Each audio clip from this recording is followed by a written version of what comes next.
De la transpiration, du challenge et de la bonne humeur, voici les maîtres mots au stade d'athlétisme Mabaral de Chambéry.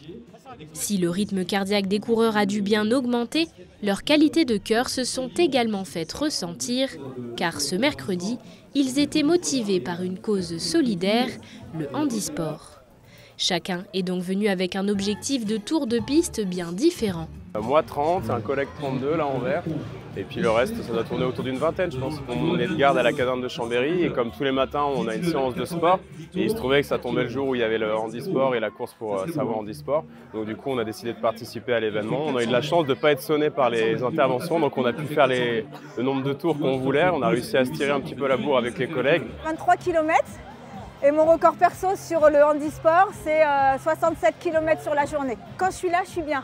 Donc pour moi, c'est naturel en fait d'être là, c'est un complément. J'aime courir, je suis marathonienne. Et du coup, non, c'est un réel plaisir en fait, même si j'ai un peu mal partout. Mais non, c'est bonne ambiance, on voit du monde toute la journée. Il n'y avait pas d'objectif de tour, il y en a qui ont marché, mais l'objectif c'était de passer un bon moment et d'être tous ensemble et c'est réussi ça. Pour cette 8e édition de La Savoie Court pour Handisport, l'objectif est d'atteindre 40 000 km cumulés, que ce soit lors des 2 événements organisés ou encore de façon connectée, c'est-à-dire en parcours libre. À travers ces événements, le comité départemental handisport de Savoie souhaite réunir des fonds. Notre objectif aussi, c'est de réunir du financement par des entreprises pour acheter du matériel spécifique, sachant qu'il est relativement cher, que ça soit en ski, en bike, vélo ou autre. Il suffit de venir, vous faites le nombre de tours que vous souhaitez, que ce soit à pied ou en courant. Et une fois que c'est terminé, vous nous indiquez le nombre de tours effectués.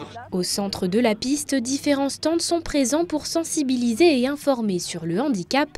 Et le principe est simple, c'est en faisant que l'on comprend, comme sur ce parcours fauteuil. Le petit plan en bois qui peut par exemple représenter les pavés au centre-ville de Chambéry. Donc ça permet vraiment de montrer au quotidien ce que les personnes en fauteuil vivent. Et ce qui est assez drôle, c'est qu'il y a souvent les élèves qui nous disent que c'est drôle et que c'est bien. Et après, nous, on leur pose la question, mais est-ce que c'est bien pour toute la vie? Et là, c'est là où ils pensent, ah oui, en fait, non. C'est pas seulement ludique, mais c'est aussi, en fait, c'est des gestes quotidiens pour des personnes en fauteuil.